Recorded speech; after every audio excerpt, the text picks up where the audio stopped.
¿Sabes qué hay al final?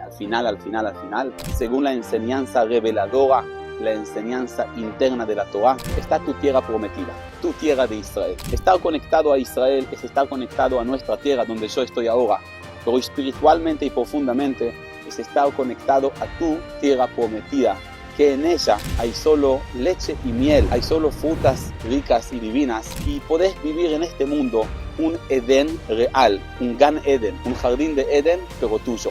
Así que por lo menos el primer paso hoy lo hicimos.